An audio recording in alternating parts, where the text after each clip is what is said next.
അസ്സലാമലൈക്കും, welcome back to my channel. ഇന്ന് ഞാൻ കാണിക്കുന്നത് അറബിക് റൈസായിട്ടുള്ള മദ്ഹൂത്തിൻ്റെ റെസിപ്പിയാണ്. അടിപൊളി ടേസ്റ്റാണ്. കാണാനുള്ള ലുക്കൊന്നും നോക്കണ്ട, കഴിക്കാൻ ഭയങ്കര ടേസ്റ്റാണ്. നമുക്ക് നോമ്പിനെല്ലാം ഉണ്ടാക്കാൻ പറ്റിയ അടിപൊളി റെസിപ്പിയാണ്. ഇതിൻ്റെ ഒറിജിനൽ റെസിപ്പിയാണ്. നിങ്ങൾ എന്തായാലും ഒന്ന് ട്രൈ ആക്കി നോക്കണേ. ഞാൻ അതിന് വേണ്ടിയിട്ട് ഒരു പാത്രം അടുപ്പത്ത് വെച്ചിന്. അതിൽ 3 ടേബിൾ സ്പൂണോളം ഓയിൽ ഒഴിച്ചു കൊടുത്തിന്.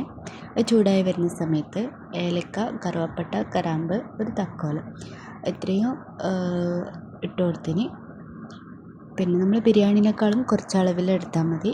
പിന്നെ ഒരു ടേബിൾ സ്പൂണോളം കുരുമുളക്, മുഴുവനായിട്ടുള്ള കുരുമുളകും കൂടി ഇട്ടിട്ട് നല്ലോണം വഴറ്റി കൊടുക്കാം. പിന്നെ 2-3 ബേ ലീവ്സ്, നമ്മൾ ഉണക്ക നാരങ്ങ പകുതി മാത്രം പൊട്ടിച്ചിട്ട് അതും കൂടി ഇട്ടിട്ട് ഒന്ന് വഴറ്റി കൊടുക്കുക. അതൊന്ന് വഴന്ന് വരുന്ന സമയത്ത് 2 മീഡിയം സൈസിലുള്ള ഉള്ളി ചെറുതായി അരിഞ്ഞിട്ട് അതും കൂടി ഇട്ടിട്ട് നല്ലോണം ഒന്ന് വഴറ്റിയെടുക്കുക. പിന്നെ 2 ടേബിൾ സ്പൂൺ ജിഞ്ചർ ഗാർലിക് പേസ്റ്റും കൂടി ഇട്ട് കൊടുക്കുക. അതും ഒന്ന് നല്ലോണം തന്നെ വഴറ്റിയെടുക്കുക. അതിലേക്ക് ഒരു ചെറിയ ക്യാപ്സിക്കം അല്ലെങ്കിൽ വലിയ ക്യാപ്സിക്കം ആണെങ്കിൽ അതിൻ്റെ പകുതി അളവിൽ ചെറുതായിട്ട് മുറിച്ചിട്ട് അതും കൂടി ഇട്ട് കൊടുത്തിട്ട് നല്ലോണം തന്നെ ഒന്ന് വഴറ്റിയെടുക്കുക. അതൊന്ന് അടച്ച് വെച്ചിട്ട് 2 മിനിറ്റ് ഒന്ന് കുക്ക് ചെയ്തെടുക്കുക. പിന്നെ ഇതിലേക്ക് വേണ്ടത് ഒരു പിടി നമ്മൾ പരിപ്പ് വടയെല്ലാം ഉണ്ടാക്കാൻ വേണ്ടി ഉപയോഗിക്കുന്ന കടലപ്പരിപ്പില്ലേ, പൊട്ടുകടല എന്നെല്ലാം പറയുന്നത്, അതിട്ട് കൊടുക്കുക. അതിട്ട ശേഷം അതൊന്ന് മിക്സ് ചെയ്തെടുക്കുക. പിന്നെ ഒരു ടേബിൾ സ്പൂൺ അളവിൽ കിസ്മിസും കൂടി ഇട്ടിട്ട് അതും ഒന്ന് ഇളക്കി മിക്സാക്കി കൊടുക്കുക. ഒന്ന് അടച്ച് വെച്ച് കുക്ക് ചെയ്ത ശേഷം 2 മീഡിയം സൈസിലുള്ള തക്കാളി വെള്ളമൊന്നും ചേർക്കാണ്ട് മിക്സിൻ്റെ ജാറിൽ നല്ലോണം അരച്ചെടുത്തത് അതും കൂടി ഒഴിച്ചിട്ട് നല്ലോണം മിക്സ് ചെയ്ത് കൊടുക്കുക. പിന്നെ വേണ്ടത് ഇതിലേക്ക് മാഗി ക്യൂബാണ്. ഇതിൽ 2 കഷ്ണം, അതായത് 2 പീസ് മാഗി ക്യൂബ് കൈ കൊണ്ട് തന്നെ ഒന്ന് പൊടിച്ചിട്ട് ഇട്ട് കൊടുക്കുക. അതും ഒന്ന് നല്ലോണം മിക്സ് ചെയ്ത് കൊടുക്കുക. ഈ സമയത്ത് ഒന്ന് ഉപ്പ് ചെക്ക് ചെയ്തിട്ട് ഉപ്പും കൂടി ഇട്ട് കൊടുക്കണം. പിന്നെ 1 ടീസ്പൂൺ അളവിൽ മഞ്ഞൾപ്പൊടി ഇട്ട് കൊടുക്കുക. പിന്നെ വേണ്ടത് അറബിക് മസാലയാണ്. അത് 2-2.5 സ്പൂൺ അളവിൽ അല്ലെങ്കിൽ 3 ടേബിൾ സ്പൂൺ അളവിൽ അറബിക് മസാലയും കൂടി ഇട്ട് കൊടുക്കണം. അറബിക് മസാല നമുക്ക് വാങ്ങിക്കാൻ കിട്ടും, അല്ലെങ്കിൽ ഞാനിപ്പോൾ ഹോം മെയ്ഡാണ് ഇട്ട് കൊടുത്തിന്.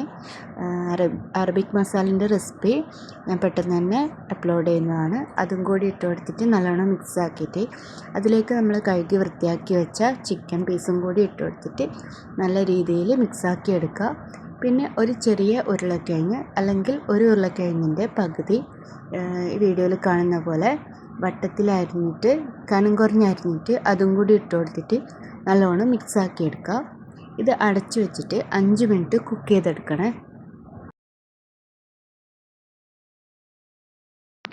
ലോ ഫ്ലെയിമിലാണെങ്കിൽ 10 മിനിറ്റ് കുക്ക് ചെയ്തെടുത്താലും കുഴപ്പമൊന്നുമില്ല. അപ്പം ചൂടുള്ള വെള്ളം ഇനി ഇതിലേക്ക് ഒഴിച്ചു കൊടുക്കണം. ഞാൻ 4 കപ്പ് ബസ്മതി റൈസാണ് എടുത്തിട്ടുള്ളത്. അതുകൊണ്ട് തന്നെ 4 കപ്പ് അളവിൽ അരിക്ക് 6 കപ്പ് അളവിൽ വെള്ളമാണ് ഇതിൽ ഒഴിച്ചു കൊടുക്കുന്നത്. ഈ അരി ഒരു 40 മിനിറ്റോളം നല്ലോണം കഴുകി വൃത്തിയാക്കിയ ശേഷം കുതിർത്ത് വെച്ചതാണ്. പിന്നെ ഈ സമയത്ത് അരിയും കൂടി ഇട്ടിട്ട് നല്ലോണം ഒന്ന് മിക്സാക്കിയ ശേഷം അതിൻ്റെ മേലെ ചെറുനാരങ്ങ വട്ടത്തിൽ കനം കുറഞ്ഞ് അരിഞ്ഞത് ഒരു 2-3 പീസും കൂടി വെച്ച് കൊടുക്കുക. എന്നിട്ട് അതൊന്ന് അടച്ച് വെച്ച് കുക്ക് ചെയ്യുക. പിന്നെ നമ്മൾ അവസാനം ഏകദേശം കുക്കായി വരുന്ന സമയത്ത് 1 ടേബിൾ സ്പൂൺ ഗീ അല്ലെങ്കിൽ ഒലിവ് ഓയിലിൽ മല്ലിയില അരിഞ്ഞത് നല്ലോണം ഒന്ന് വറുത്തെടുത്തിട്ട് റോസ്റ്റ് ചെയ്തിട്ട് അതിൻ്റെ മേലിലേക്ക്, ഈ ചോറിൻ്റെ മേലിലേക്ക് ഒന്ന് ഇട്ട് കൊടുക്കുക.